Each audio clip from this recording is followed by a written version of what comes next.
This is the Seton Hall story, one that comes to life every day on our campus. This is the place where great minds discover, innovate, collaborate, and find their true calling. This is the place where passion has a purpose, where learning inspires leading. The bonds we make, the values we teach, inspire our community to take heart and take action. This is Seton Hall University. This is what great minds can do. Hello, everyone, and welcome back to EGF SSBU. We're here for our third match of the day, this one between the Seton Hall Pirates and the Canisius College Golden Griffins. And this one, while it doesn't have necessarily playoff implications on the line, it's the last chance for these teams to get things ironed out before the postseason. Yeah, these two just are looking to end the season that may not have been the most lucrative for either of them. Just end it on the right foot. You know, you've got a team at the very least together, and you've got a long off season to put yourselves in a strong winning position for later. But you want to go into that off season with a little bit of momentum, a little bit of just a pat yourself on the back kind of moment, and you could see that head in either team's direction, as both Seton Hall and Canisius are relatively similar in record as well. Yeah, Canisius so far, their postseason track record is done. They played in the MAC Conference Championship just 2 weeks ago and lost in the opening round, so their postseason chances are out. But Seton Hall, despite their record not going so well, 2-13 so far this season, that doesn't necessarily mean their playoff chances are completely eliminated. If they do win their conference championship, which is coming up in the next couple weeks, they could make it to the postseason, to that national bracket. But the regular season record certainly hasn't helped them. They'll be a lower seed entering that bracket, so they're looking to get things ironed out and ready before those matches come to time. That being said, we're getting ready for our first set here between these two teams. Jimbo 2000 being locked in for the side of Seton Hall, and to counter him, a fly for the side of Canisius. Jimbo, we've typically seen the Lucas from him throughout this season, but we've seen a little bit of Sora as well, and a practically even record, 5-6 on the season. And the last we saw him, he won versus Solid from a snake player from the side of George Washington. Meanwhile, for Canisius, a fly, this Game & Watch has been very, very good all season long, 7-6, so a similar kind of evenish record. But we've also seen the occasional Steve and even a Dr. Mario once on occasion. So two players where it feels like when they win, these are the guys who have success, and when they lose, these are the players who get shut down. Yeah, it's a tough rodeo to try and be one of the aces in the hole for Canisius, as well as one of their strong points in the roster. I mean, a fly consistently going against some pretty top-tier talent across the league, and doing so with an anti-meta style of character and style of play, with the Game & Watch Steve, and even I suppose that Dr. Mario, not a character normally seen around for very different reasons. You're trying to add that change of pace, and if you're trying to start off in this game on the right foot, then a change of pace might be exactly what the doctor ordered.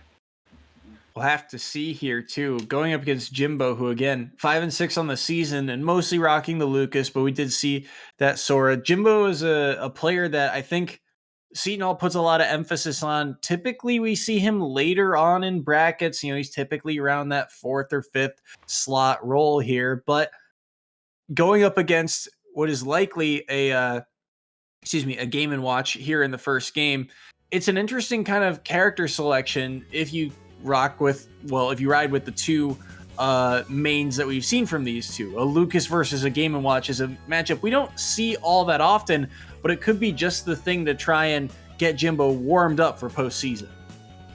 Yeah, we really got a couple of postseason potentials in the following in the following set, as well as in some of the coming weeks. In the coming week, even April 2nd being the primary source of the playoff runs for a majority of teams, as we get a look at our schedule for the rest of the evening.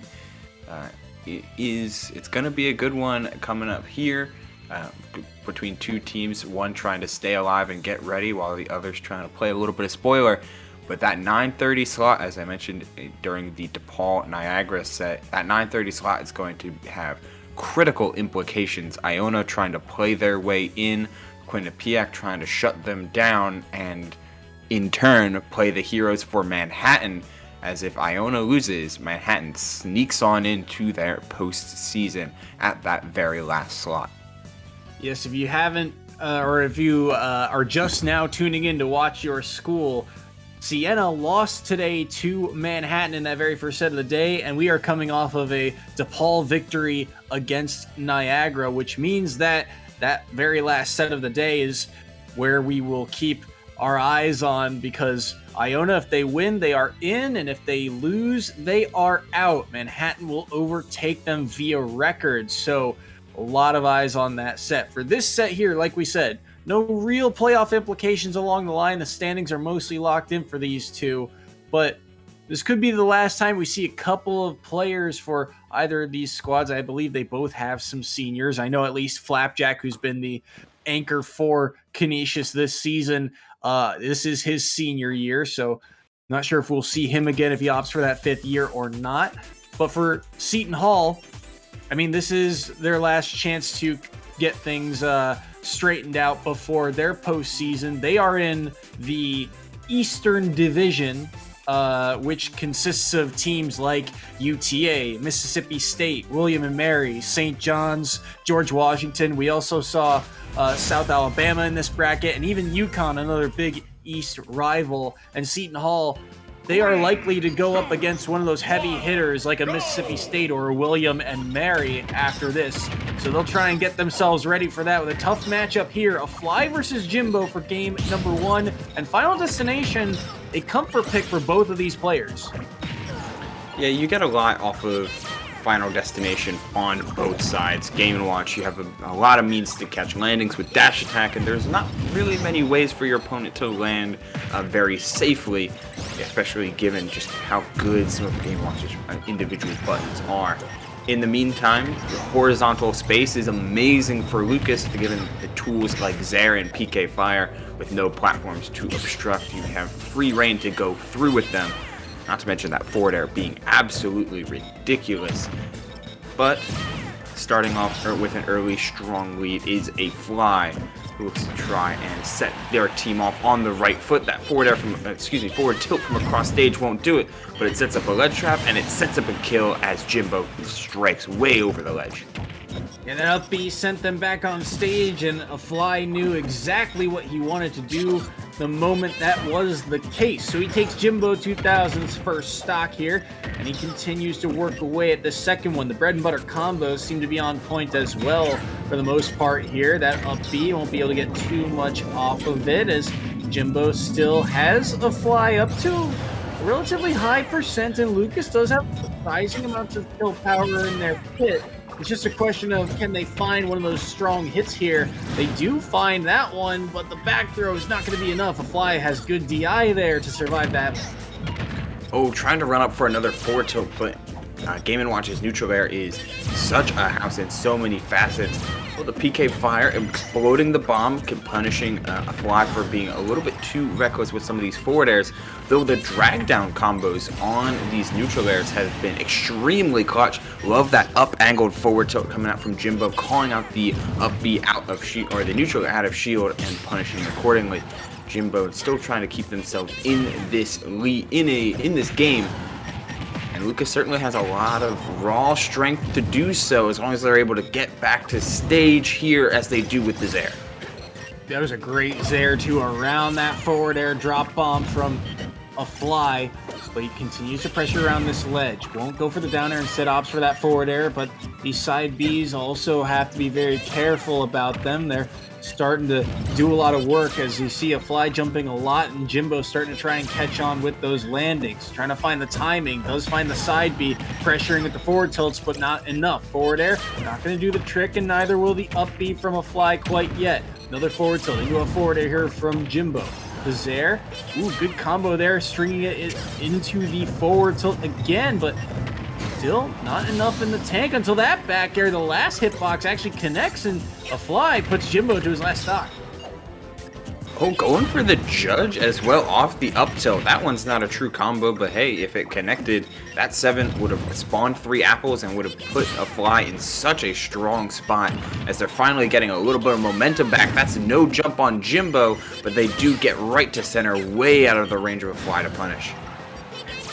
Find a forward smash though. Oh yeah, we do. It seems like a fly is finally stopped holding forward into Jimbo's everything as they did in that second stock. The PK Thunder will almost close out that stock with another forward tilt, but a little bit more respect is being put on the fly's part, who does not seem like they want to hold shield, but the roll into the okay, you got it, dude. That'll do. That is a stock off the board. A fly maybe a little greedy there. Didn't want the wanted the flashy combo, but could not get it. And they do have a lead to play around with, but now stocks are even. Jimbo is up to 148%. Forward air doesn't land, but the down air will, and Jimbo will lose game 1. It's a fly getting a point on the board for Canisius. Yep, starting off pretty stable, pretty standard with it could have been an extra point if they took the stock when initially had the opportunity, but I feel like it goes into how we were mentioning prior, like there's very few playoff implications here. So both teams, while they're absolutely going to be taking it seriously, we're not seeing any sort of random characters come out from one or the other. These are their mains. But they're going to be a little bit more fast and loose with it. Go for some goofier punishes perhaps, or just to see what works in neutral, as Jimbo was certainly trying out a little bit more, being a little bit more flexible with their block strings, and had a fly on the ropes for a solid amount of it. So many forward tilts ended up landing because a fly was not staying patient in shield.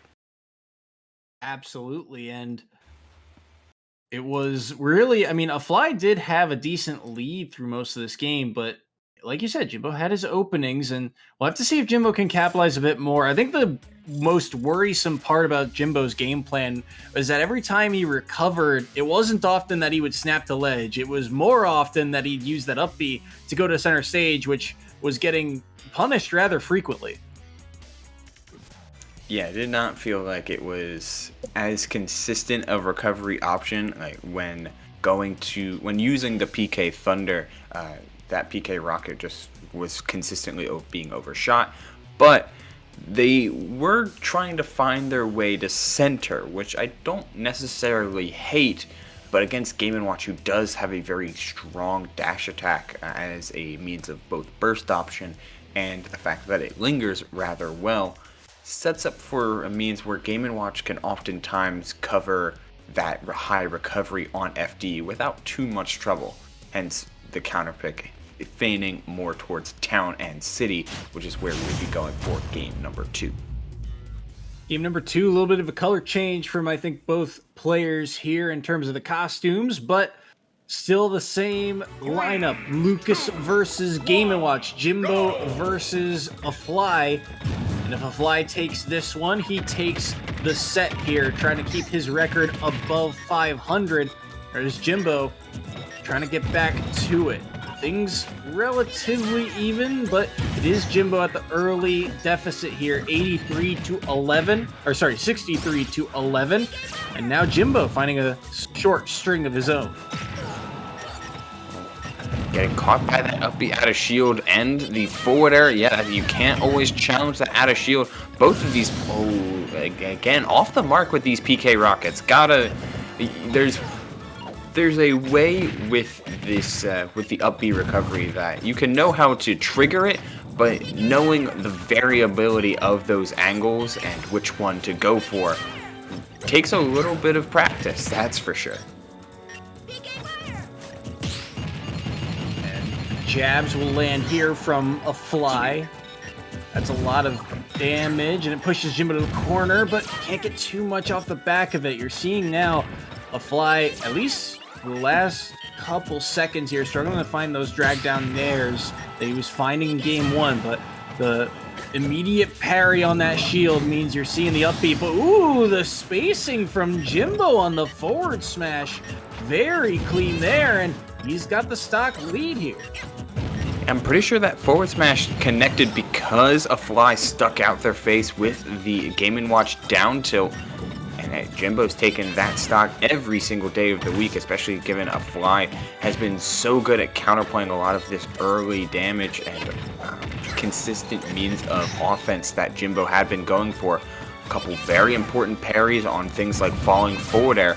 Jimbo having to get a little bit more creative, though catching the dash in with said forward air. And run-up jab as well, consistently catching the fly, trying to neutral air out of shield instead of just going for the up B, but that center platform with the run-off fair will catch Jimbo and close out that stock too in pretty secure fashion. 85 is certainly nothing to sneeze at, but when you're able to get in a combo game like Game & Watch, compare it with 2 fairs as a starter, 50% and climbing, nothing at all to be mad at there. Ooh, down smash, very nice. That was so clean. Down smash, catching a fly's recovery, and just like that, stocks are back to even. And that jab pressure both ways can be so vital, but it's Jimbo up to 112 here. A fly still a very low percent, trying to keep this pressure on in the corners of the stage here, but won't be able to find the down tilt. There's the back throw. Dangerous spot here for a fly. Saw him already get caught by a down smash.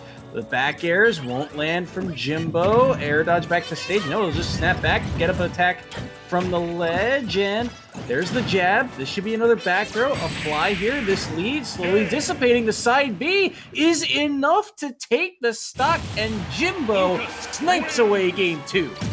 Back throw PK fire, and it's some of these like just easy options that, or easy coverage that Jimbo did a very good job, like showing off forward tilt 1-2 into the down tilt for the back throw, and again a fly getting greedy with some of these recovery routes, being a little bit more flexible, not being as tight with some of with snapping the ledge.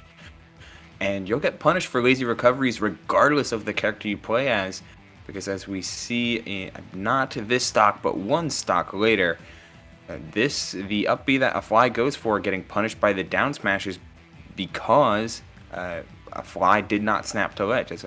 We get a look at that one too. Just where does this forward smash hit? This was the down tilt you were talking about. That he goes, you can see there's that down tilt, but the step back was so clean from Jimbo. Oh, look at this! Look at this stick swinging animation. Like, here it comes. As goofy as that is, we're sticking his face into a stock like that. Into a stick and therefore a stock like that.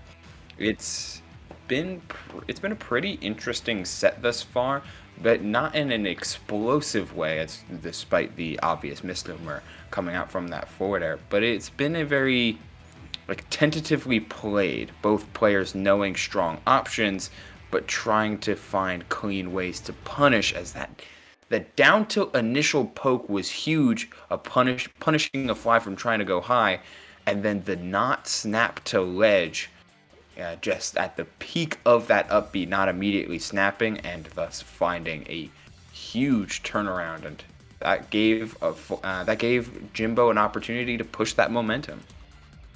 And I was actually kind of shocked that the game ended the way it did, with just the side B from the air dodge from Lucas. You see there, yep, you called it, the air dodge inside the bubble actually ends up pulling him in. So that was the end of game number 2, and things tied back up. But I almost, I was shocked because, I mean, a Fly had, for the most part, done a pretty good job of surviving to higher percents. He dies at 77 there to that side B, and that's just kind of a gut check reminder to himself that, hey, Game & Watch is one of the lightest characters in this game. It's certainly, I think, inside top 5, if I remember correctly. And so bottom 5 in weight, I believe. Yeah, and so you have to be careful. Lucas has a surprising amount of kill power in their kit. You get those strong hitboxes. You get hit one too many times, it can certainly spell disaster. But we are back now to PS2 for game number 3 between these two. Winner of this gets the extra 2 bonus points for winning their set. Yeah, they do, and it is going to be a tense one to be sure. Both of these two trying to play a little bit extra in some of their punish game, and despite the amazing defensive options from a Fly, Jimbo's done a really great job of getting Game & Watch to non-traditional kill percent, these 77 to 90 marks, where they can reliably hunt for stocks, knowing that Game & Watch can't take that same amount of punishment, even if up B and Nair out of shield are so good. Ooh, I actually like that play there from a Fly. He used the bucket to approach. He actually catches, I believe that's 2 of the side Bs now, and he's still looking for a third here, but then he used the down smash, and Jimbo just smartly shielding it and able to get a Fly to back away. High recovery there. Actually gets punished by the up B, but not too much off the back of it, as the percent's almost dead even here, and a Fly has to be careful. Wants the down tilt but won't find it. Jimbo's defense a whole lot cleaner than what we saw in game number 1, but that being said, still very even between these two. Jab into the grab. He finds the second one, and the up throw will do it, and Jimbo has the stock lead in game 3. Yeah, this is really solid stuff from Jimbo in terms of Game & Watch counterplay, and even more specific, a Fly counterplay. A Fly wants their aerials to linger. They want to throw out these forward airs and let them stave on stage. Throw out dash attacks. Oh, the clank, as both are in huge amount of stun. But Jimbo gets away unscathed and can continue this whiff punish oriented game. Just look at the range on that forward tilt and the pressure that they can apply from PK fire. Like, a Fly can't always be as committal with some of these lingering aerials to cover space, because Jimbo has found a means to punish and find openings off of that same idea. Forward air comes in and is playing at a very safe distance, and the results are in turn 148 and still surviving as they hit 150. 150, and you feel like Game & Watch should have the kill power to be able to take one of these stocks, but a Fly just cannot seem to find those strong hits right now. Even that back air, only a single hit of it, and the down smash not spaced well enough. And now a Fly eats that forward air. He's off stage. He'll be able to bucket that one, but the catch of the forward tilt, go clean. It's 3-1 right now in Jimbo's favor. And yet Jimbo's never been abandoning that game plan. Though a 2-frame for a 2-frame, Jimbo does drop their first stock to that down smash. And a Fly has to be still yet more careful, but with 3 PK fire stored in that bucket, this stock can drop very quickly for Jimbo unless they miss completely, as that's a huge load off of a Fly's shoulders.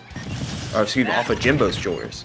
That is a huge miss on the bucket there, and now percent's even, but still a full stock lead for the side of Jimbo, and a Fly has to do so much work. Jimbo so good at adapting this set. The back air lands, so does the Nair. 60% to a Fly, and again, we saw it last game. This is a very light character. It's not going to take too many more of those hits to get a Fly to kill percent, and the way Jimbo is starting to track down some of these heavier hits, it feels like a Fly has to be ever present here. Eats the side B. He's up to 84. 61 on Jimbo. Wanted to approach and nearly got called out for it with that forward smash. Taking space away again, time and again. Jimbo just opting to back away. It's death by 1,000 cuts right now for a Fly. Yeah, just poking and prodding, and this the nature of the Game & Watch matchup. A lot of this character can honestly be considered a matchup check and something that you have to learn first, because he can feel unwhip punishable if you don't play it right, but playing it correctly and you're seeing the results. Just so much of these buttons that a fly usually doesn't get hard punished for, Lucas has added a little bit of range, and the safety of their own frame data really comes in clutch to avoid any and all reversals and finding wins accordingly. And I think that really goes to show just some of the most important things about this matchup is the counterplay to things like neutral air and up B out of shield.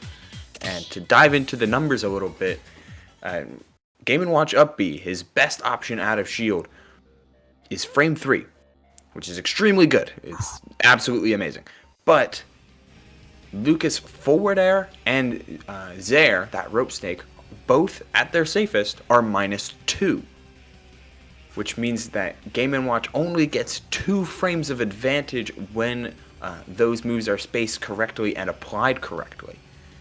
Making the scenario of Lucas landing on a fly shield with a forward air or a Zaire, common moves in neutral, unpunishable by Game & Watch's fastest option.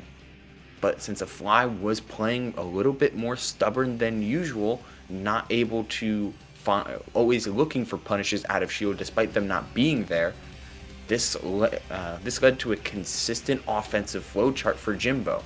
Land on a fly shield with either forward air or Zaire, let them whiff, and punish accordingly.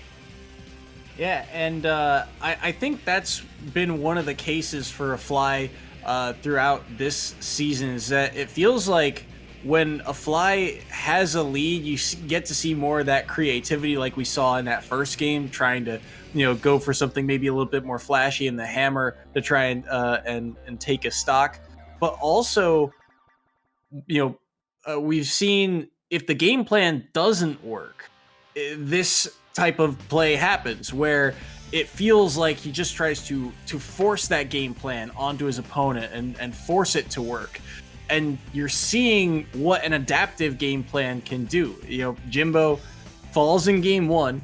Game 2 was a whole lot closer, but he was able to bring it back. And then here in game 3, it felt like he had a lot firmer control of the grip of the matchup for reasons you pointed out. You figured out what the game plan was, and he was able to adapt to it. Yeah, had every tool that Jimbo needed in his books, like safe enough aerials and safe enough range as well to avoid a lot of the attacks out of shield. Plenty of solid block strings, able to oftentimes catch things like neutral air out of block or these empty jumps coming out from a fly. And the most important of all, reliable ways to kill early. And reliable ways to kill in general, especially given Lucas has amazing ways to pressure ledge, to catch for 2 frames, which every character is susceptible to, and a trio, 3 of them, 3 different kill throws that never let a fly be safe holding shield just about anywhere on stage, which is Game & Watch's bread and butter in a lot of ways. Not on top of the lingering aerials and the edge guarding, Game & Watch's defensive options are second to none, and they were completely mitigated by a strong sense of whiff punishing and a strong game plan, as you mentioned, for this Game & Watch. And that leads Seton Hall after a 1-stock loss into a 4-point lead, ready to go on to set 2.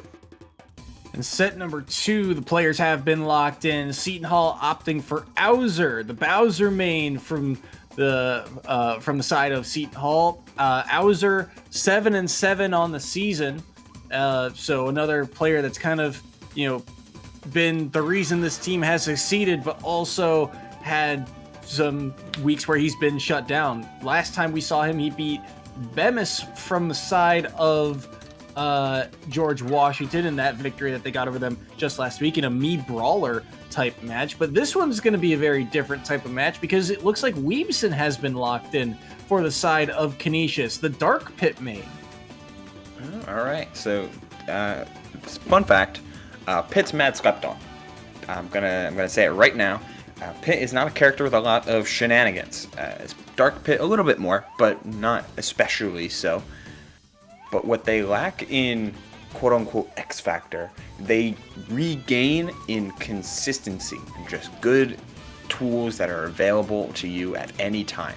Frame 4 multi-hit neutral air, a solid enough disjoint on things like forward air and especially back air.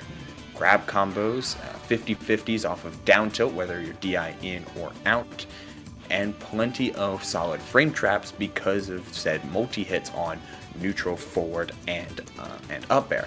Not to mention down air is not only a great spike, but the sour spotted down air is an amazing extender. Combine that with a forward throw finisher and a couple solid quick enough smash attacks, and you've got a character that can meet just about every expectation you need for a solid character. But the lack of shenanigans, I suppose is the word I'm looking for, can keep Pitt under the radar. Yeah, no, I agree. This character certainly has a lot in their kit and can do a lot of things, but they can also be exploited for some things, like their recovery, for example. The up B, as much distance as you can get out of it with no hitbox, it makes it very susceptible to being edge guarded, things of that nature. But against Bowser here, I don't think I feel like we have seen this matchup before, but I'm trying to remember the way Bowser plays. Bowser feels like one of the most improved Bowsers. I saw him week 1 and looked a little shaky, but certainly has taken a huge step forward with this 7-7 record. What are you looking for here in a Bowser versus Dark Pit type matchup?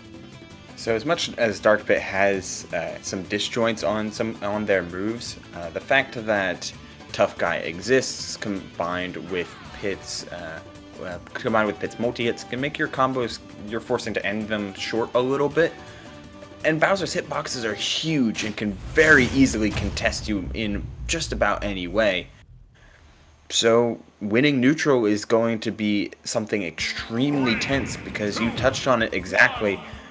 Pitt's recovery, as much as you can stall it with these multiple jumps, doesn't have a hitbox. So Bowser is free to attempt for 2 frames and go for down angled forward tilts, down tilts, and the like to punish on ledge. And if Bowser's gonna be as raw as with some of these hitboxes early and throwing out a down B as well, then you certainly have to be careful if you're Weepson. Going for the side B to land onto the center platform. Smashville, a really solid pick for either player if you have the consistency to dominate stage. And after a rough start, Bowser is in full control.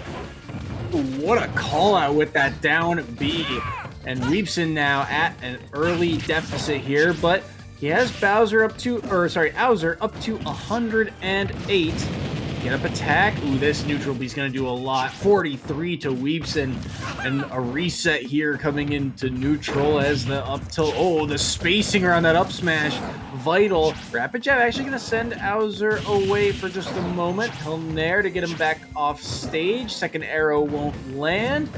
And another down B. Oh my goodness, the shield pressure. Do not hold that bumper anymore, good sir. Otherwise, it's surely your stock. But a side B, that one will take it.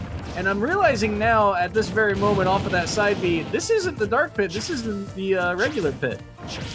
Yeah, it's Pit masquerading as Dark Pit, but this is Pit number 1 as the low percent combo game gets Weepson going, as that's what we saw early in this game. The down tilt chains into multiple forward airs and neutral airs, but that time they finished their food, and we might see it one more time.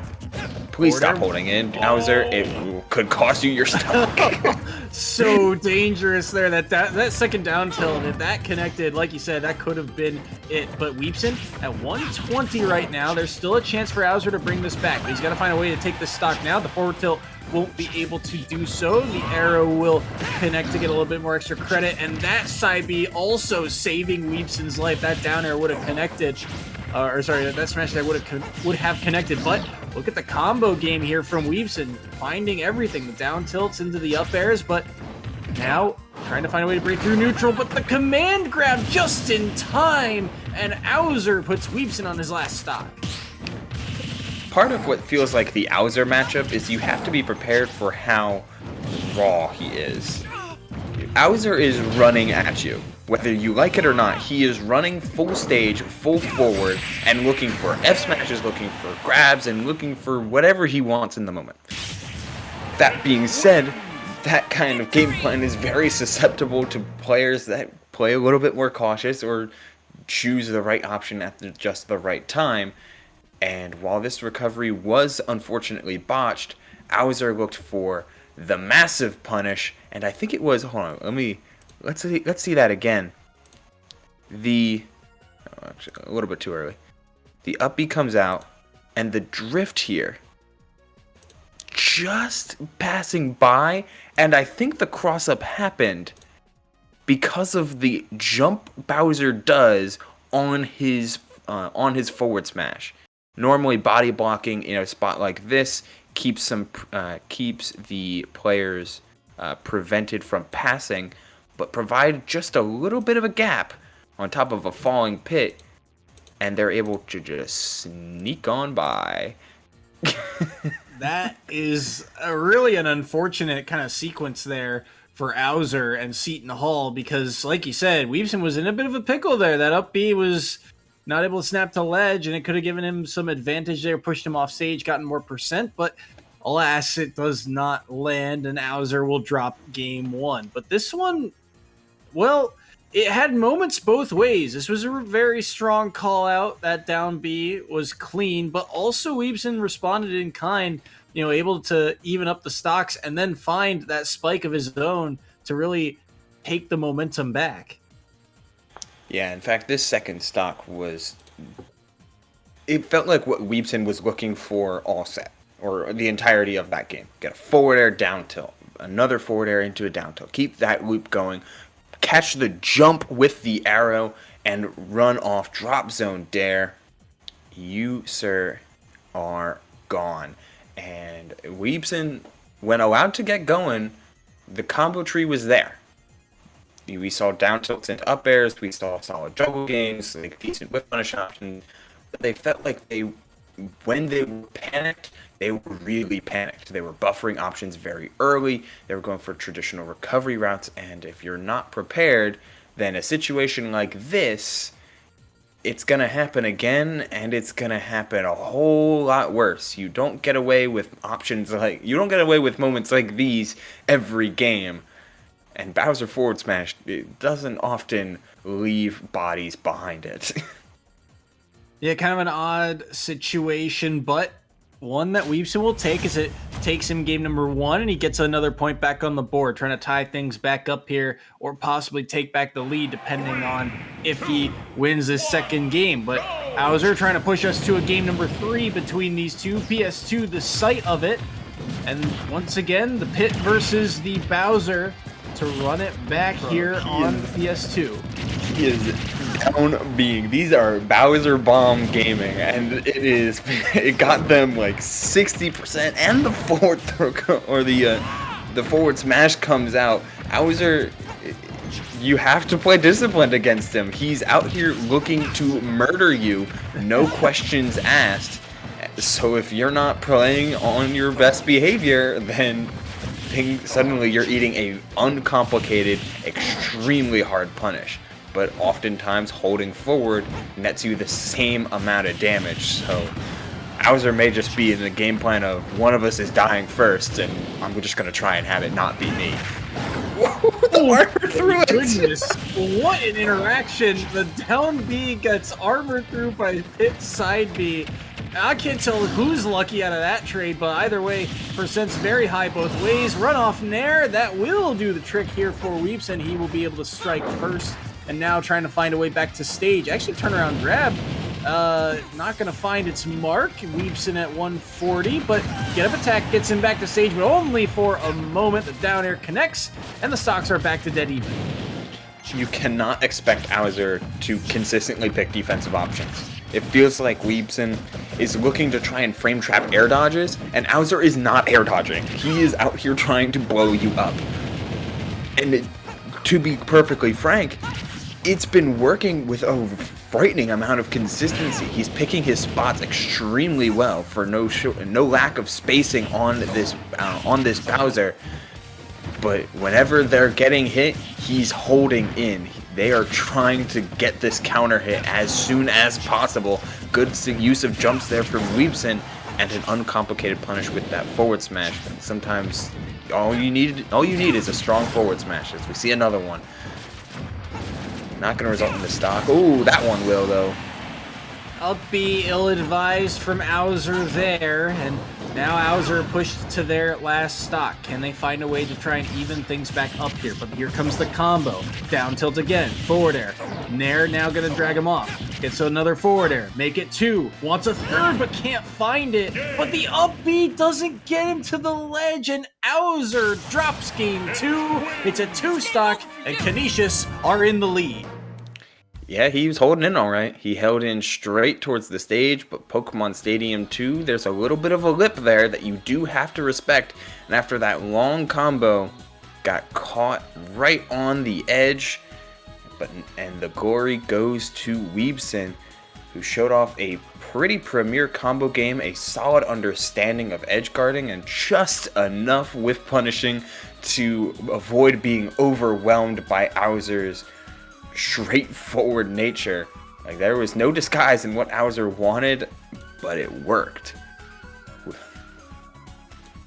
And that's one of the scary things about Owser and, well, Bowser, right? Is that even though they're not disguising it, you still do have to somewhat respect it, because if it lands, it packs a punch. But you're seeing the danger of that, is if you can get those punishes, you can get a whole lot of mileage out of it, and Weebson was able to do just that.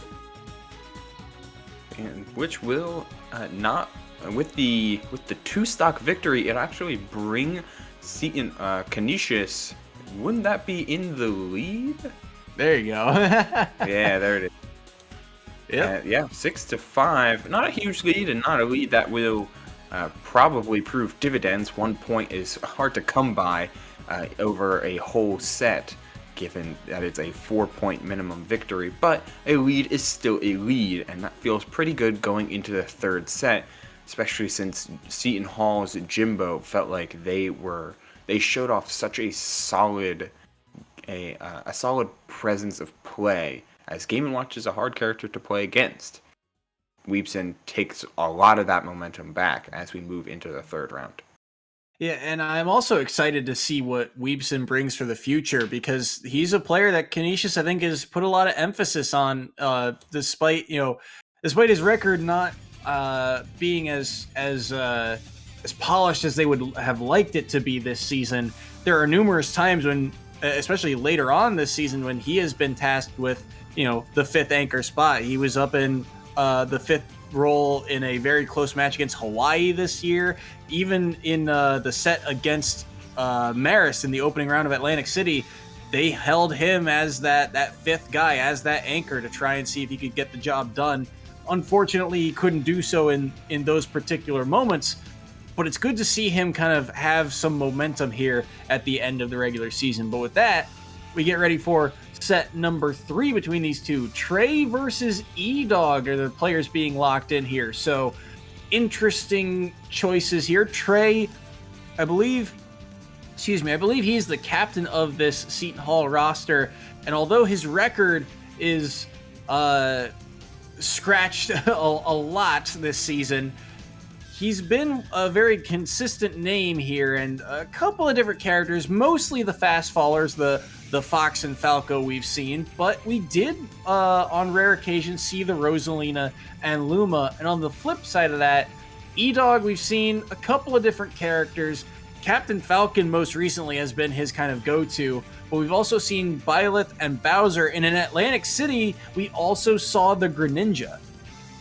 Ooh, a bunch of different characters from both of these two, but you could see some of the train of thought, at least, and some of the skills carrying over between Trey with Fox and Falco. In a way, Rosalina's out there, but hey, there's sometimes you do have to change up your identity, and hey, that is certainly being done for E-Dog. I mean, Greninja, Bowser, Byleth, like, these are fundamentally different characters. And if you're able to swap between them on the fly without too much holdback, that's a pretty good sign of growth. Even if I do believe you do have to focus on one or two to be the most effective you can be. We'll have to see which one is the choice for today's matchup. Again, Trey, we're expecting to see one of those fast fallers here. It's mostly been the Fox and Falco. I believe the Rosaluma pick was for just mostly a matchup he may or may not have been comfortable in, and just tried to work with it from there. We've mostly seen the Captain Falcon, but more recently we've seen that Greninja, so curious to see which one E-Dog opts for. E-Dog, haven't seen him too frequently this year. 2 and 4 this season. He was 2 and 5 last season, but he's a growing player, and I believe this is his first season as an upperclassman coming in. So, or actually, next season he'll be an upperclassman. So he's kind of one of these guys that, Canisius has put a lot of faith in, and put a lot of work into, and we're going to see if that can all come to fruition today here for the side of the Golden Griffins, as it is only a 1-point lead. This matchup really dictates the pace of the next 2 sets. That is absolutely true, and if we're going to be seeing a fast-paced matchup like with Falcon or Greninja, then Trey may have to answer in kind. As they do so, Falco and Greninja are the play here, and I feel like Falco has been more and more coming the lead man for Trey, or the lead bird rather. While E-Dog, could this be a switch of mains or something? At least at the very least is an experiment, as the Greninja is the character they lead with. We'll have to see here. We saw the Greninja at Atlantic City. It ended up being a Greninja Ditto with him versus, I believe it was Rograt. And unfortunately, he could not come out on top in those 2 games, but they were very close, and so we'll see if he can get the job done here against Trey, or if Trey can put Seton Hall back in the lead. These two, feels like they're playing rather cautious off the start, but it's Trey finding the early combos here on this first stock. Yeah, finding combos off a down tilt is just so good for Falco. That down tilt has been... It really can be considered one of the MVPs of Falco's kit, given that it's start combos at low percents and kills at high percent. A ledge situation we've got going on here. Trey hunting for a roll that E-Dog did not provide them. But the spot dodge down smash comes out, and will we see an edge guard? No, but we will get that down tilt coming out. Still no stocks found, but a solid amount of percentage starting to rack up on both sides now with that forward smash. 83 to 111. Back throw won't take the stock quite yet. The laser won't land either, so the jump will help him get back to stage. Now he's got Trey in disadvantage thanks to that flood. Won't find the roll in, but he'll find the dash attack into the forward air, and it's E-Dog to strike first. Such a deadly 50-50. Like, do you air dodge or do you don't? Do they read the air dodge? That time Trey took a gamble on pressing nothing, and E-Dog punished accordingly. You can really hit, speaking of punishing accordingly, you can really do that on those shadow sneaks. Those shadow sneaks to ledge, if not close enough, are very, very susceptible to counter hit. And Trey hasn't gone for it yet. Still has not gone for it. I mean, it's something to note as this set goes on, because this is now numerous times, even there, that the Shadow Sneak has come out. E-Dog's used that to try and recover, and you're seeing Trey get closer and closer, but he hasn't been able to punish it quite yet. 162 on E-Dog, though, and going off stage with the down air. An interesting attempt at an edge guard. There's another side B, and that one actually finds its mark. Another one will not. And Trey now with stage control will find the down tilt on the dash in, and Trey has evened up the stock count. Oh, the drag down up air comes out on the jump call out, but not enough platform in order to extend further. Trey gets a chance to recover here, gets 2 framed but no punish, and the side B without a jump seals Trey's fate. So he gets an up throw as well, but no combo. Trey lacking a lot of the extension variety, even off of an up tilt as well. You need to get your combos going as Falco, because playing neutral as a prolonged neutral can be detrimental to the bird. 72 to 23 in terms of percent, but E-Dog, despite being at the deficit, has the stock lead. But Trey not able to get anything off of that up tilt, as both playing patiently around this ledge. Trey pressuring with those down tilts, but won't be able to get much off of them. E-Dog will find a way back, but only for a moment. The back air connects. E-Dog, there's that side B. It finds its mark. Trey unable to punish it quite yet. Can't find anything off of that up tilt either, but the ill-advised counter will get punished. There's the up smash, and it comes down to the last stocks. Keeping Trey in this game as it's very close. Neutral air is pretty safe on shield as Trey gets up another starter, not able to extend it, and we're just in a poking game at this point. E-Dog trying to space out with these water shurikens and some of their more safe options like neutral air and forward air. Meanwhile, Trey finding forward tilts, finding starters, as there's one there, and we're gonna see a solid 3-hit combo if you don't count the multi-hits. We're in a rough part of the game that's going surprisingly long. That timer's coming down, but not any longer, as just as we pass the 2-minute 30-second mark, that landing is caught, and Trey makes the comeback that did seem a little bit rough given the SD on stock 2. Yeah, an interesting one at that, as Trey able to bring it back here. This forward smash seemingly out of nowhere here, as it looked like E-Dog tried to land with a forward air that just didn't come out in time, and he falls prey to that forward smash. But for a game that felt like E-Dog was in control, especially after that SD. Trey did a very good job of adapting and, finally starting to find some of those combos and starting to really rack up that percentage.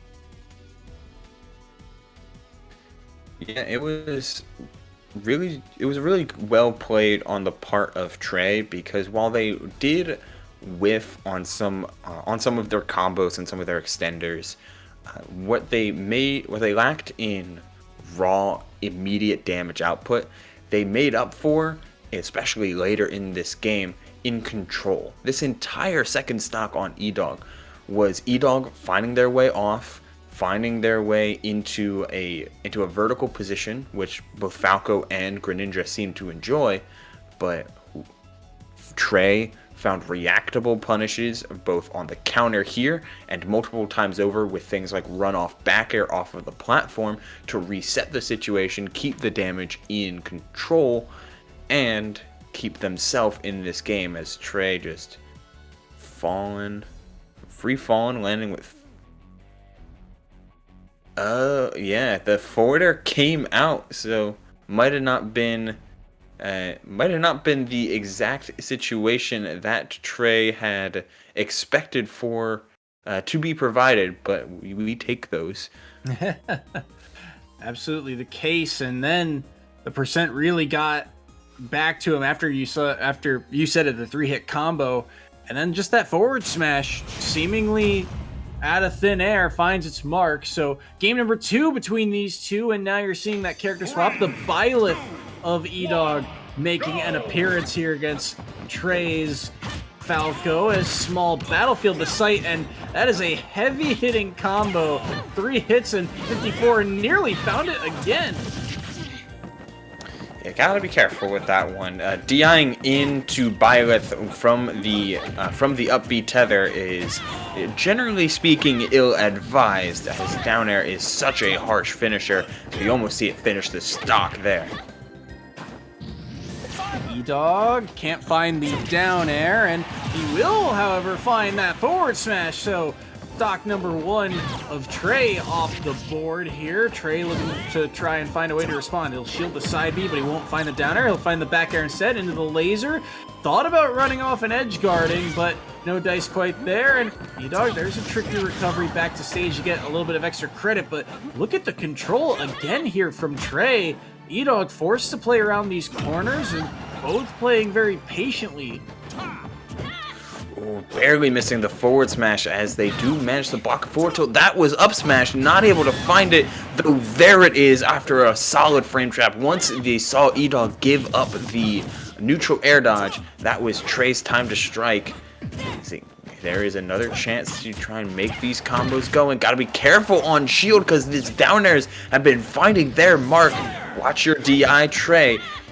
As you also have to watch out just how far you go on stage. That forward smash has been swinging time and time again for E-Dog. This Byleth looking for solid catches on ledge, and there's the back air lingering on platform. Don't think you're safe because that range is never anything to sneeze at. Huge back air there, finding the sweet spot as well.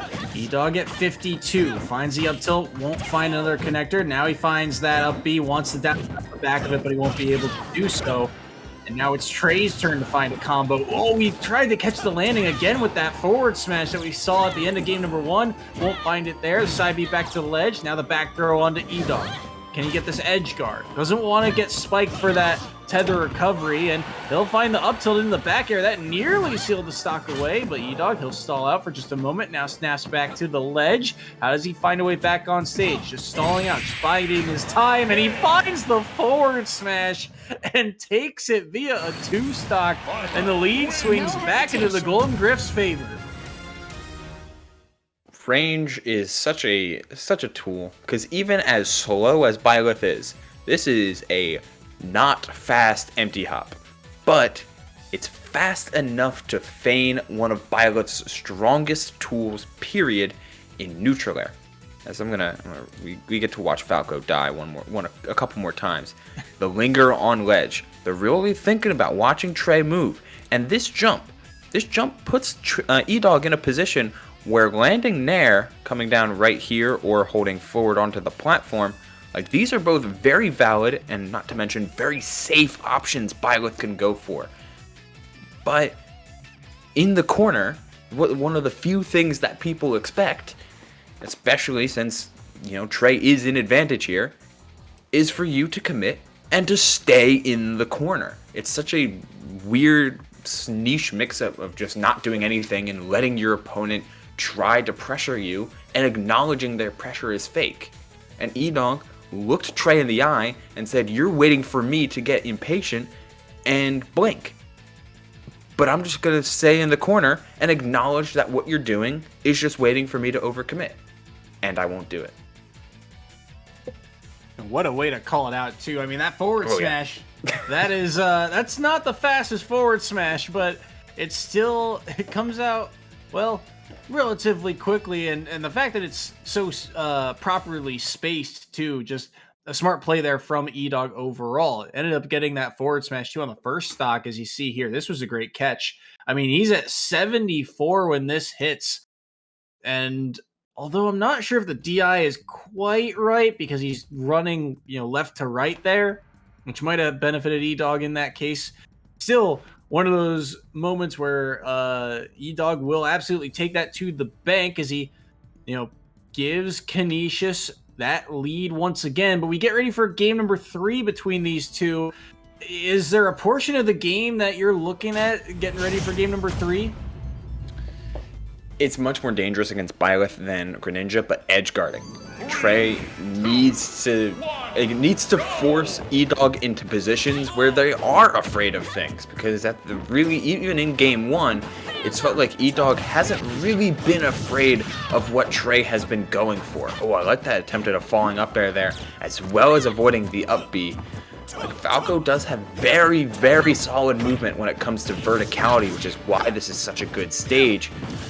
And you need to play into that, as Trey is using these platforms to extend his combos and be very threatening, trying to jump circles around Byleth, and we'll see if it ends up working out. That's a down air landing and gets a huge punish off of it for E-Dog. They could even result in a stock if they did not read that air dodge incorrectly.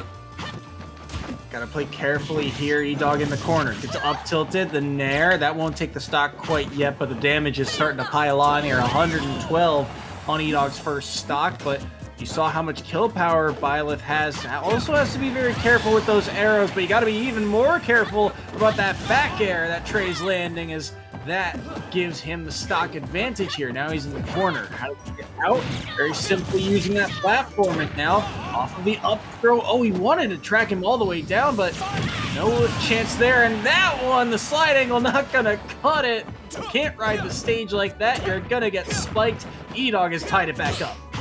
You see what I mean? If you're not finding your punishes, you're not finding your extensions properly, whether it be going for something that a little bit too risky or just not committing at all, Byleth has no shame in edge guarding any of these spaces. If you are a too frameable recovery, that down air is looking for you. Though the percent is in favor of Trey at the moment, who seems to be much more focused on trying to use that frame data to their advantage. Some safe pokes with down tilt, more landing neutral airs. The speed is on deck as if they can provide it. Love that wall jump, misses the punish off of it. Instead trying to fake him out with the jabs, and it keeps on going, this time to the other ledge. Though again, overcommitting on the forward smash, and E-Dog does not take the bait. Oh. Jab reset could be a lot of damage here. I like the idea to try and follow up into that up air, but he doesn't connect it. And almost another down air from Trey. Instead, it's a down air from E-Dog through the platform that takes Trey's second stock here. And so E-Dog has the lead. But what can he do at 141? Connects the nair, but won't be able to get too much off of it. Just trying to keep this Falco out. Knows that he's likely going to need a combo starter to try and end this stock here. Got the nair, but no drag down. That down smash was very dangerous, and E-Dog will be able to make back to stage. A wall jump will help Trey get back to the ledge, and now the battle for stage control is on once again. But at 155, you gotta think about, like, there's no combos here that Falco is privy to that can close it out, but that up smash does connect on the platform. And Trey at 66 now, you have a little bit of rage to work with, and you still have your combo game to go for. Again, trying to pressure the platform, but the rapid jab keeps them in tow. Oh, and the down tilt poking at ledge, no down air though, as this game, the percents are even for the moment, as E-Dog tries to get some fancy with the movement, but the platforms are in play for Trey if they can choose to use them. E-Dog focusing on anti-airs, reads the air dodge, but is a little bit too slow on the punish. Both of these two just frames away from proper punishes as the down air misses yet again. So close, but no cigar quite yet. 111. Dangerous recovery there. Down smash won't land. Down air won't be able to come out in time. Won't find either of those hits. And like you said, the spacing is just a little bit off. And because of that, it's allowing second chances at life time and time again. Air dodge back to the platform. Trey can't find the punish off of it. And now it's E-Dog trying to poke from a distance, trying to find a way in. Now he gets the grab off of a single jab from Trey. Up high, those up airs, hasn't really been able to find one quite yet, and Trey makes it back. How does he get off this platform? Ends up getting the back air, but it won't be enough. There's the nair to knock him off stage. Side B to stall out for the moment. Back to the ledge. Arrow, but he'll be caught on the tether. It's a ledge regrab. There's the side B to get back to the ledge safely. Rolls back around, and it's just so close, but no cigar yet. My goodness, Every the spacing.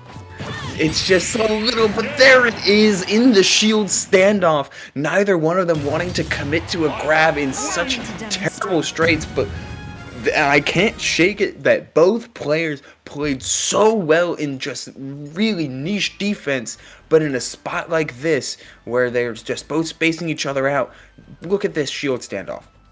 Both of them are in a position where they know that grab doesn't kill as they sit there wondering what to do. Trey, however, in the shield moment, in this very moment, Trey acknowledged that grab is the quickest option both of them have. So he would spot dodge in an attempt to avoid that grab, and then can go for spot dodge cancel up or down smash and close out the stock just like that. However, E-Dog recognized that Byleth has no kill throws, no throws at this percent that net them anything. So, and the same thing goes for Falco. So if they get grabbed, that's fine. And if they go for this up smash, if Trey jumps, spot dodges, or does anything that doesn't involve them disengaging, then they also win the game. It was a high roll given the percents that both of them are at.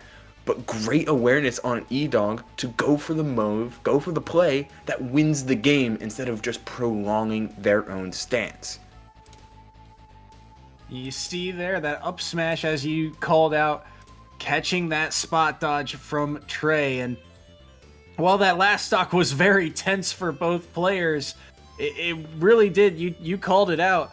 The fact that they were both so close to being able to take these stocks earlier, it was intense to watch. Just it felt like there was an opening for someone to take fully the lead, and yet it slipped away in the very same or in the very next moment. But a very much a kind of ping pong style game where it was just very back and forth the whole way through. Yeah, it felt like it took a lot out of both players. Trey just prolonging this neutral and then dying at 80 to that down air. I wonder if the added knockback you get by getting a hit in a smash attack startup had something to play there, or if Byleth's down air is just that strong, which could be either. Max Rage Byleth is a house in and of herself. But man, what an absolutely amazingly played set from both sides. And the way it ended, you really feel like you can't get too upset about in any level, because it felt like both players were playing at such a level close enough to each other that if you ran back the same game, the result is completely different.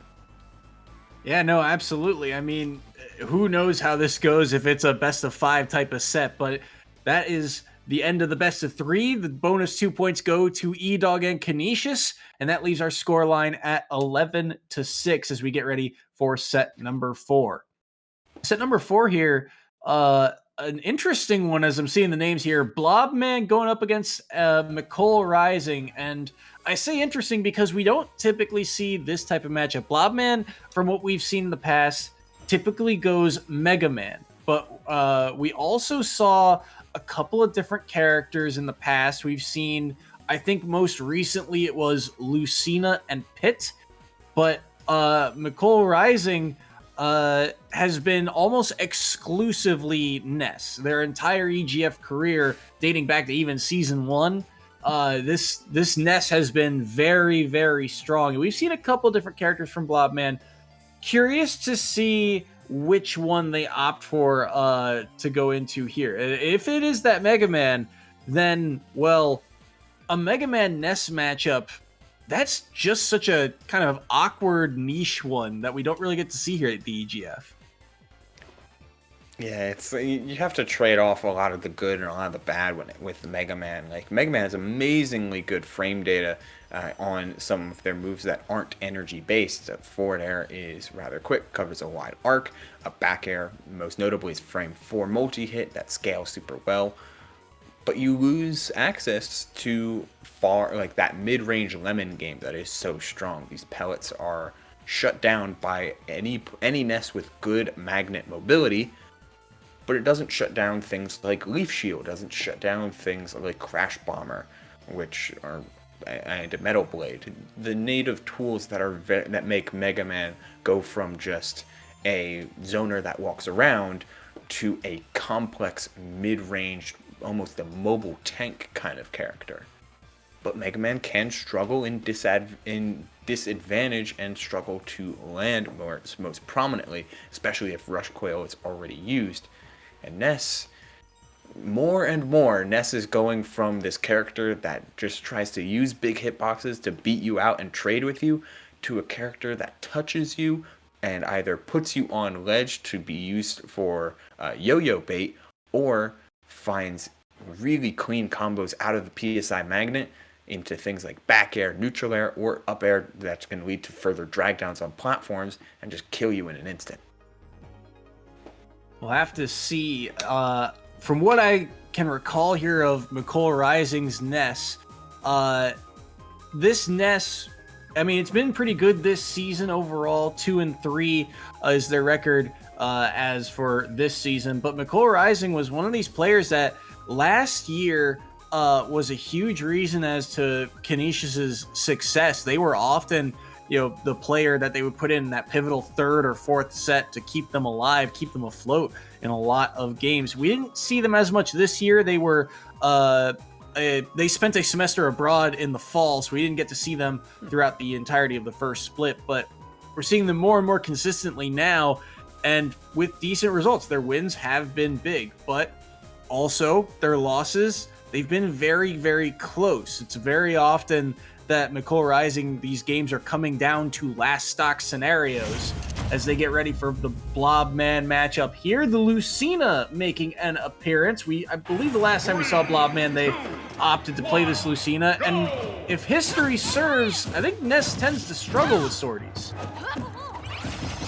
Yeah, rather consistently, sorties have been, range at the very least, is what keeps Ness at bay from being just such a fantastic, like, all-around character, is that matchup spread can be a little bit suspect.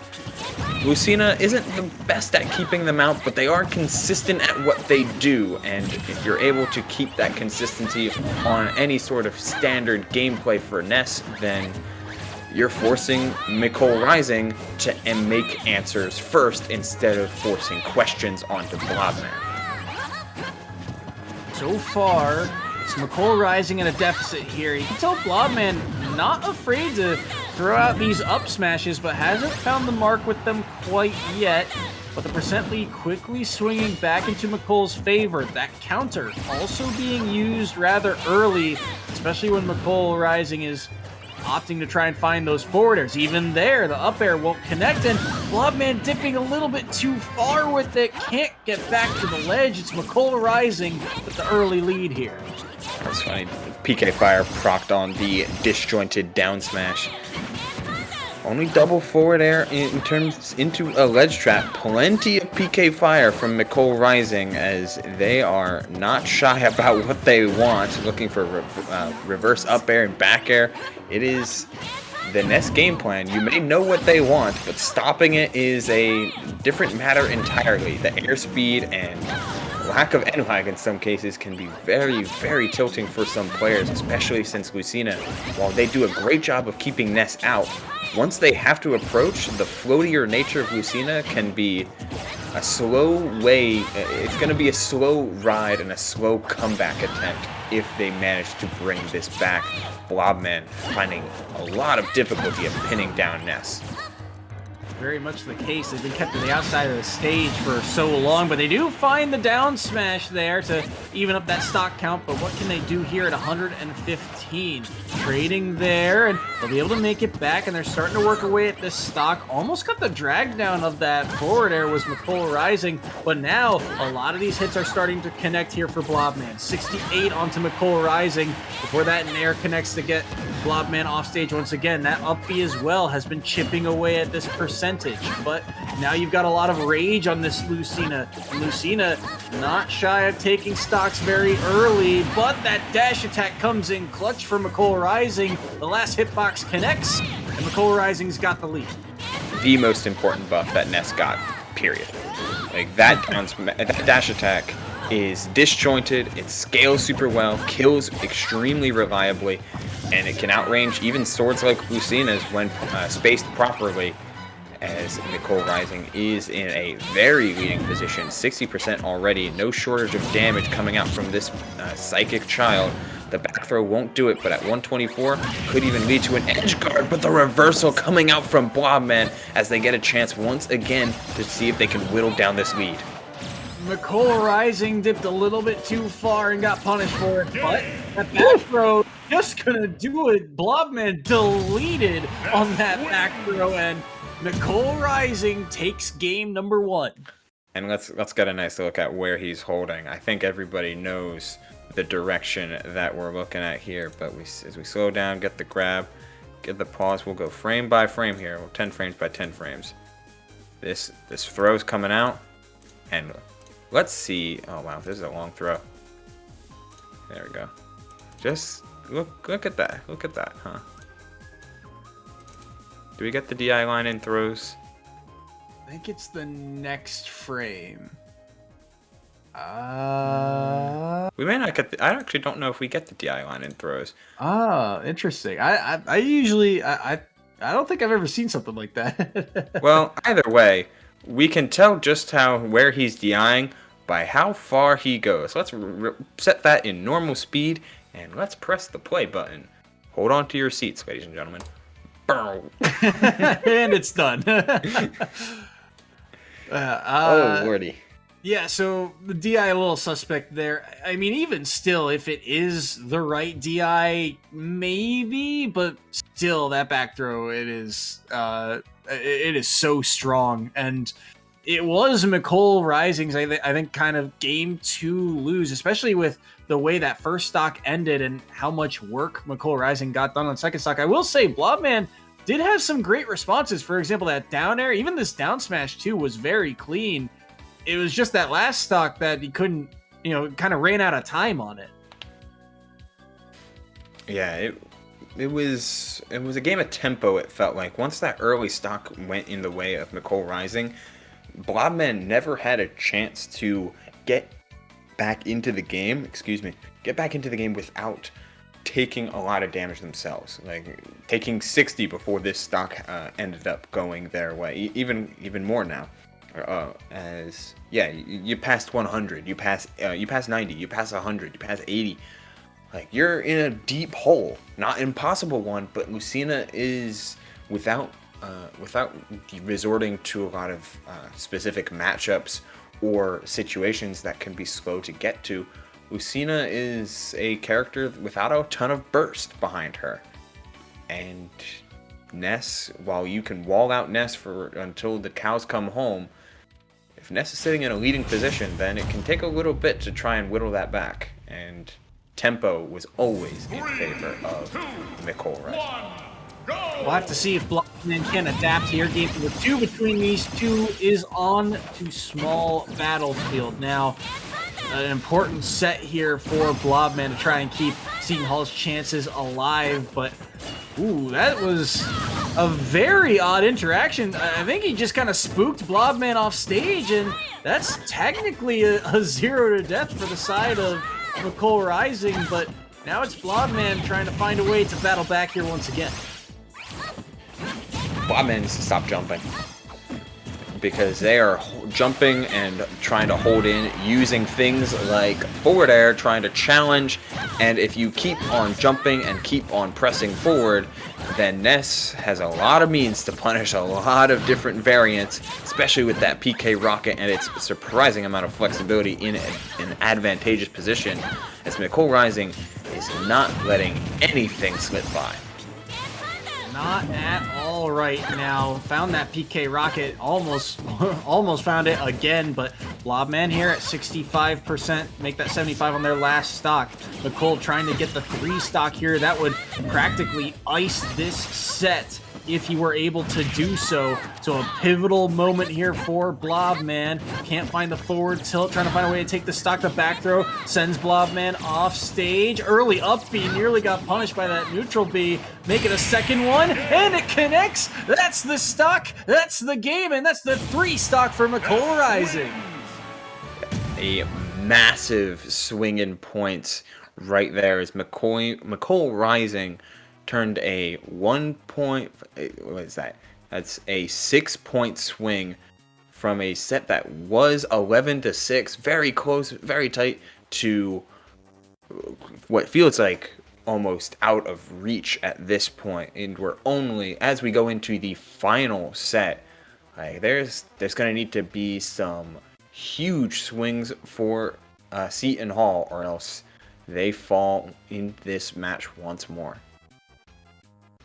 What's really shocking to me is that I guess the fashion in which this 3 stock happened, because game 1, well, yes, McCole Rising won it by a stock, and it was a fairly big stock lead there, about 100-ish%.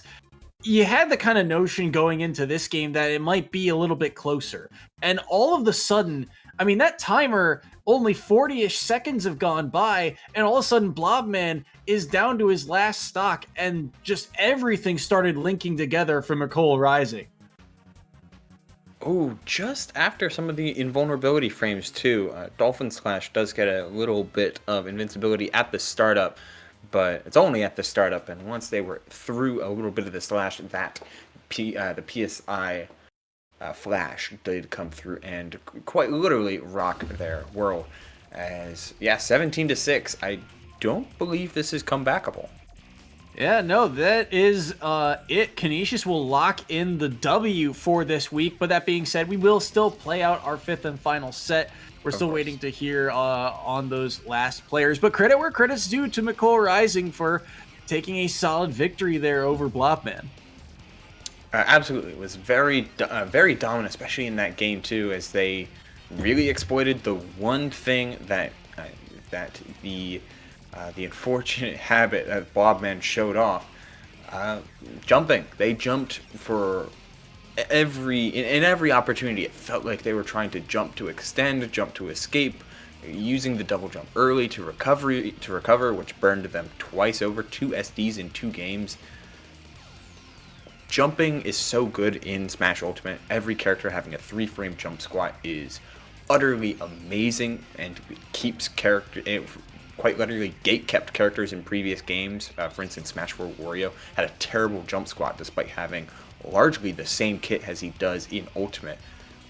Shave off 3 frames, give him access to his aerials, and suddenly he's a top tier. Lucina is part of that similar kind of vibe, where having a 3-frame jump squat can mean things like forward air, things like back air, can be almost treated as ground moves, so you end up jumping a lot because of how much range she has on those moves. But in matchups like Ness, or floaty characters in general, staying on the ground and committing to things like forward tilt and up tilt, and having instant access to shield, is just so much more important and so much more valuable at any given moment. So these jumps that can sometimes be good and sometimes be bad, but really don't have any purpose besides to throw out a forward air, turned from okay but nothing crazy to fatal. Yeah, no, absolutely. As now we get ready for our fifth and final set between these two schools to wrap up their regular seasons. Noah versus Flapjack, the matchup we'll be looking at between these two. Kind of the typical anchors of these two squads. Noah 4-5 on the season. Typically been rocking the Bowser. I don't have any notes for anyone else that they've opted to play, but still has had some good wins. In fact, last week they beat Hooks on George Washington. Hooks, that Falco and Cineroar player that we've seen get some major wins for them, in the past couple of weeks. Flapjack for Canisius, he is really the kind of bright spot on this team. The spotlight is always on him to perform. 8-3 so far this season, and one of the best all-time records at Canisius College overall. He's been very, very strong. 16-10 all-time. So he's been very fun to watch, and I'm curious to see how he does here against Noah's Bowser. The difference here, I think, if I remember correctly, Bowser is one of the more improved Bowsers on across the EGF. But Noah's Bowser is a little bit different. I think it's a little less dependent on the special buttons and more so on the honesty of things like forward tilt and the aerials. Well, not the right adjective, but once we reach high tier in this game, there's very little honesty going on. The more to the point is that they tend to lean off, I think, the special button, if I remember correctly. An important tool to wean off of, especially given there's a lot of characters with a lot of really good specials, and that B button can be so tempting for a wide variety of characters, like Mewtwo mains, or basically any mains with a charge shot. Like, sometimes holding and pressing that B button to charge your beam isn't always the best thing, with a couple exceptions. The side special button can be so devastating and so just really tempting in a lot of regard, and Bowser just has a suite of so good specials, up B side and neutral, just having distinct frequent purpose. But If you're able to play Bowser and to utilize what really makes Bowser's strength, which is the big hitboxes and ability to combo off of them with that native speed, you've got yourself a very terrifying character at any phase of the game.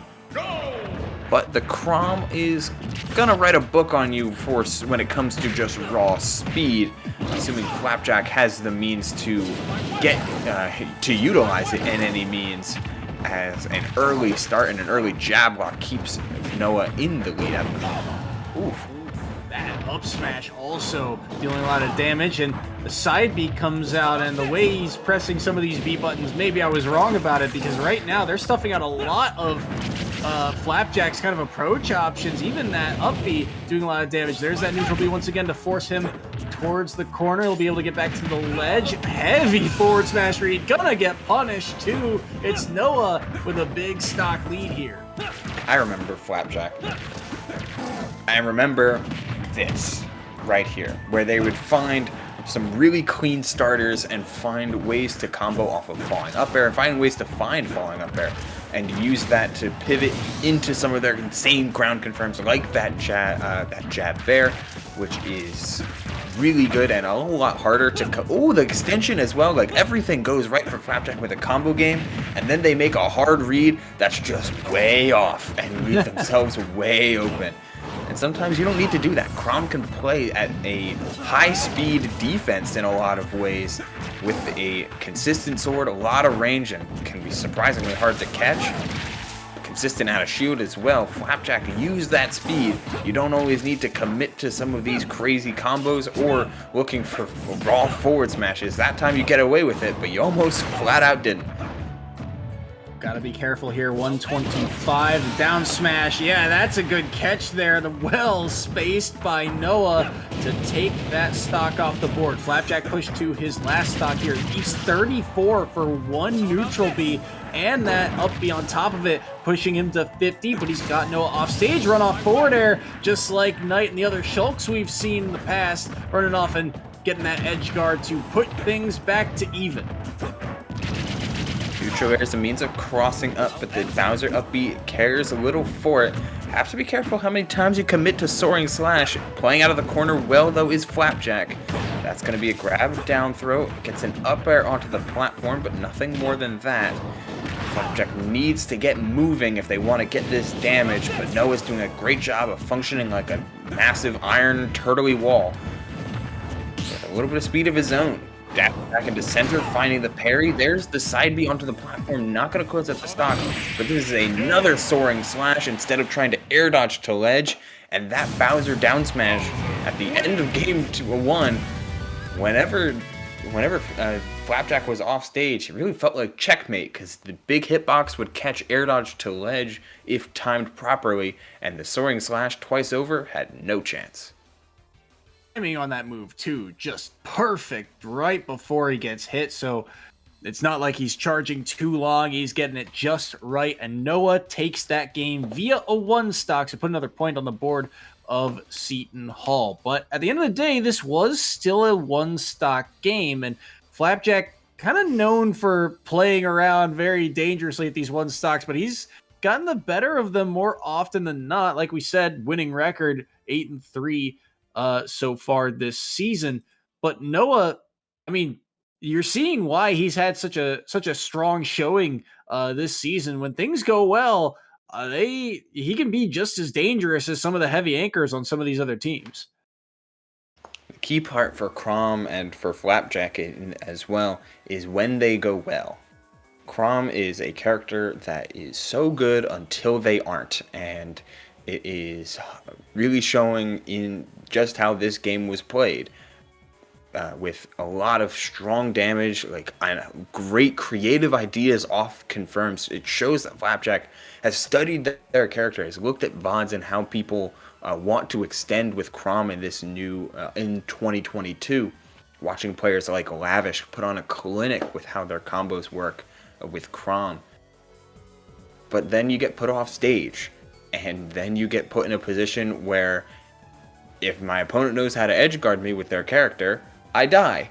If they don't, then maybe I can cheese out of stock, maybe I can live, or if I find a particular spacing or two, I can get an extra couple more interactions. But it's always riding that really thin razor's edge that can make Chrom so punishing to play. Game number 2 underway between these two. If Noah wins this, he wins the set.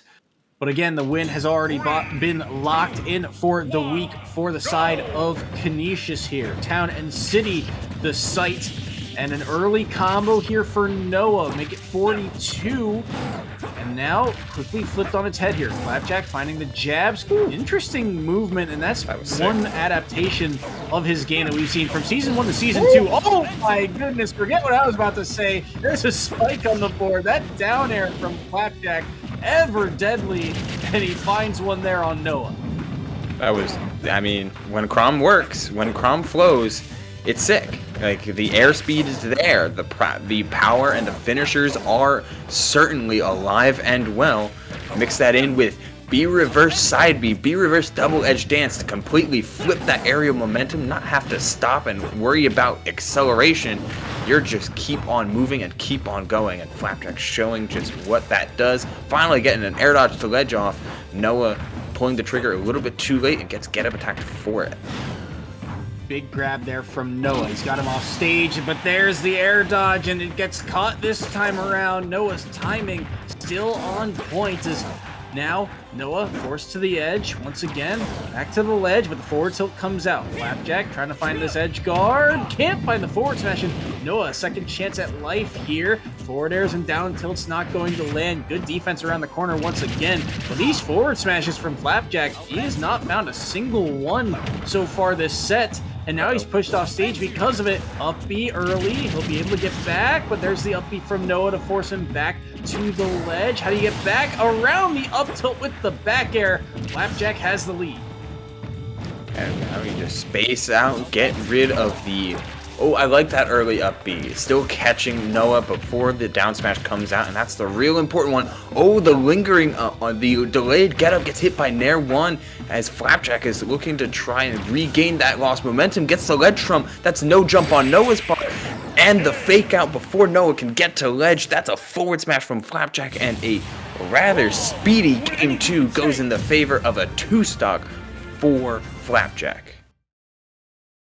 And a very clean one too. I mean, he's at 124, so things are very dangerous, but really well done in that last sequence by Flapjack to get that 2-stock victory and put 2 more points on the board for the side of Canisius. Now, Flapjack, I was going to say right as he got this spike, which was just so clean, by the way. Here's another look at it. That was very well done. Those side Bs are a portion of the game that he did not have in Season 1 and Season 2, and here in Season 3, they are an intricate part of his game plan now. It's so crucial to not only Roy, not only Chrom, but also Roy's kit, though Chrom utilizes it a much better than Roy does because of Chrom's generally better air acceleration. But man, looking at that down air and just how much Flapjack was using it on top of everything that had gone onto their aerial based kit, we saw how many times Flapjack was ready and willing to use that double jump like so. I want to talk about Chrom down air, as it's a move, you know, frame 16, -9, like active for 2 frames. Nothing crazy on paper, but the fact that it auto cancels early as well as in its lingering frames means that it's eerily similar to Falcon down air with a little bit less safe, which is frightening because it's disjoint as well as on a character that can find ways to put you in the corner a whole lot more consistently, a whole lot more often at the very least. So, you know, Roy mains and Chrom mains, throwing out that down air makes a whole lot of sense more and more the more you look at just how good it is in combination with just how good the rest of their kit is.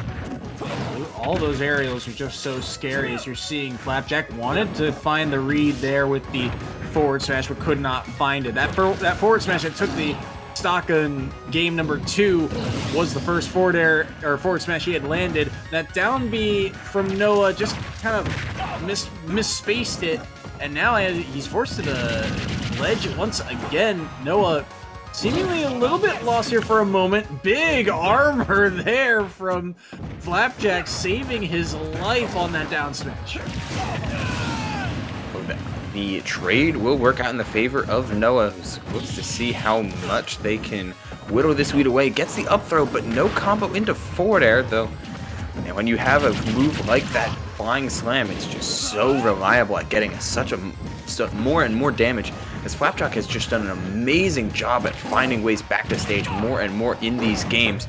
Still have to be careful about Bowser's counter hit potential, but things have been coming up Flapjack more and more as the set progresses. The forward tilt catches and attempted the edge guard, but the rising back air as Noah attempts to slip on by does not let them through.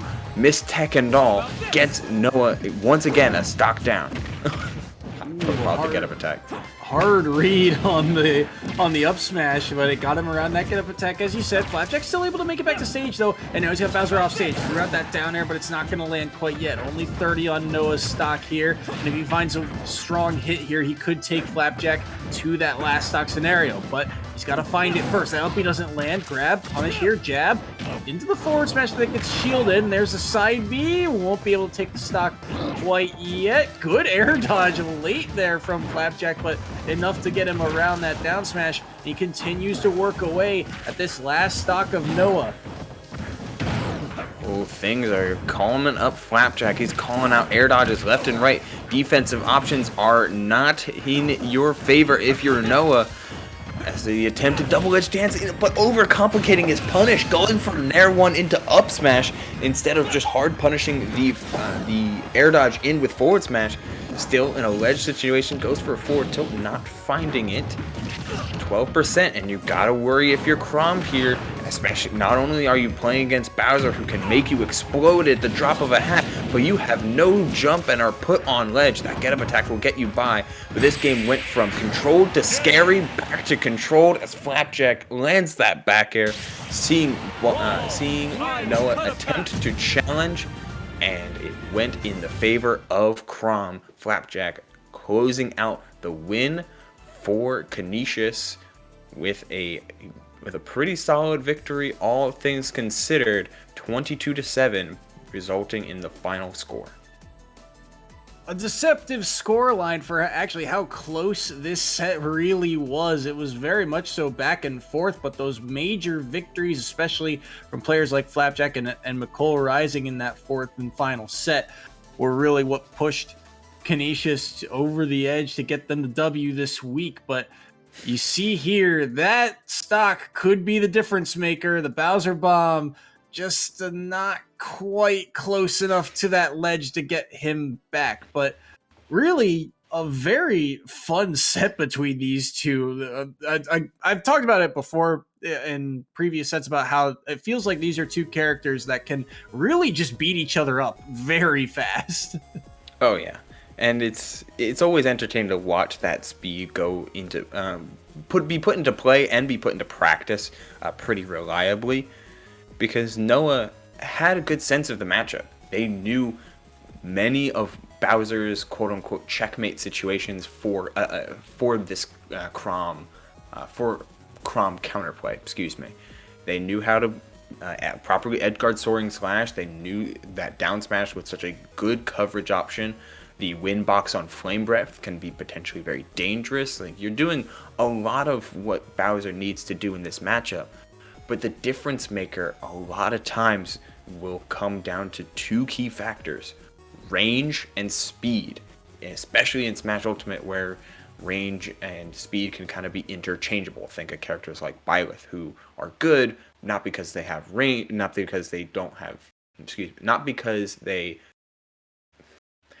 have a ton of range, and not even despite their lack of speed. However, Crom, with that disjoint and that speed to boot, they were able to play around those quote-unquote checkmate scenarios by mixing up their timings, reacting to spacing, and getting through by doing traditionally bad options, like air dodging to air dodging high to get to a platform, which is very easily reactable, but Noah was already caught in charging down smash and couldn't properly punish. Yeah, and because of that, well, Canisius was able to get the win this week. So Canisius, they advanced to, I believe, 7-9 on the season now, and Seton Hall, they end up falling to 2-14. But we will get an interview with a member of Canisius after the break. Don't go anywhere. We'll be right back.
Hello, everyone, and welcome back to EGF SSBU. We are here with all of Canisius College, but Flapjack is on the mic. And Flapjack, how you feeling after that victory?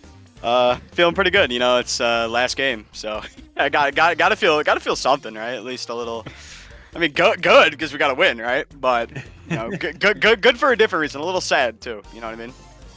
So it's a bittersweet win.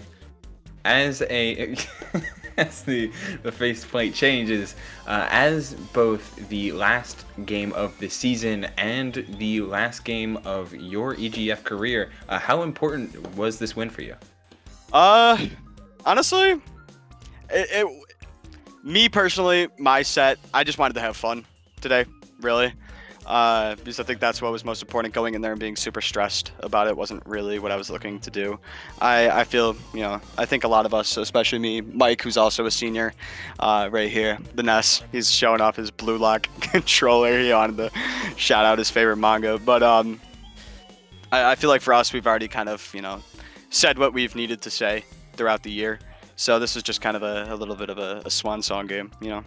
It's just Yeah, no, we got to see a lot of the faces that we've seen all season long, and I've been asking this of everyone, but I'm curious. I've sorry, I've been asking this to everyone else.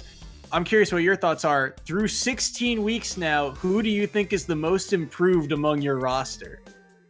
Oh man, most improved, huh? All right, I'm gonna say most improved to 2 people. I think Jordan, a fly who has there's reasons. I think Jordan's evolved as a player both on and off the sticks, which has been honestly wonderful to see. He's still young. He's gonna terrorize the league, and you know by the time he's a senior. And second, I gotta give it to AJ. She's in the back. She's been improving so much throughout the season. She's newer to the game. She didn't really get too much, time to play, but she is definitely going to be a threat looking forward. So keep an eye out. Will do for sure. With this W, do you think that your team is in good hands for the future as you move into later seasons of both the EGFC and as individuals? Yeah, I think we're looking pretty good moving forward. I mean, we didn't make the playoffs, sadly. But I think the next season preparation starts now, and I think we have a lot of people who are really, really looking forward to improving, moving into next year. And I think it's definitely going to be in good hands. Yeah. So I gotta ask, you've been around the EGF for a while, but I'm kind of curious. The big event for you guys really was Atlantic City. So how was that experience for you and your team? It was wonderful. I mean, not only from just the ability to compete. I mean, the Smash culture is great. You have like all the hotel friendlies. I'm sure you heard about people playing in the hotel lobbies too, which was funny to say the least. But I think everyone just had a great time, especially, when 2 years ago we had the turnaround, just kind of waiting for that moment, and finally got to do it, get up on stage, play some Smash, and I think everyone enjoyed the experience. Sounds like all of you are really close-knit as a group and just really enjoying each other's company. I mean, congrats to this final win. Is there any last shout-outs or mentions, anything at all? Honestly, got to shout out the whole team first of all. Come on. I mean, they're all there, so. Hey, it's been a pleasure working with them, week in, week out, just getting to be, friends as well as teammates, which is honestly great. And and I gotta give one shout out in particular to KC, all the way back there. I don't think you can see him. He's not on the camera, but he's our old captain. He showed up today, and he's honestly the reason I'm playing Smash today. So, big like actual shout out. Also, shout out to you, Joe. Playing with you 2 years ago was wonderful. Listen, you guys made it easy. I remember being down that lab many years ago, as back in my youth, But yeah, no, it's been a time, and thank you for joining us, and congrats on your win this week, and we'll see you whenever we see you next time. You'll see me around. You'll see me around, believe me. But thanks to everyone in EGF. It's been a pleasure, really. Of course. Thank you for coming. All right, and with that, we'll be cutting to a short break to get ready for our fourth and final set of the night, as Canisius, they get the win over Seton Hall. But coming up, playoff implications are on the line. Iona versus Quinnipiac is next, so don't go anywhere.